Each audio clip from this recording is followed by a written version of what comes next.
ఒక మూగ బొమ్మవే శిలగా నిలిచేవే. చేసిన కర్మను అనుభవించమని నన్ను వదిలేశావే. అయితే నీకీ మొక్కులు ఎందుకు? ఏటైనా ఈ జాతరలు ఎందుకు?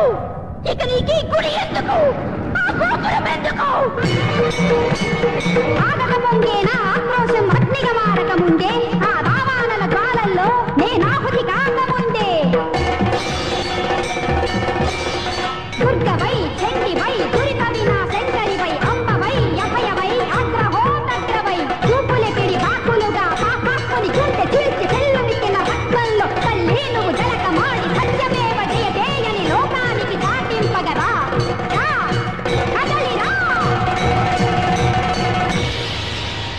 నా కన్నీటికి నీ మనసు కరిగి కదిలి రాకపోతే నా రక్తాన్ని నైవేద్యంగా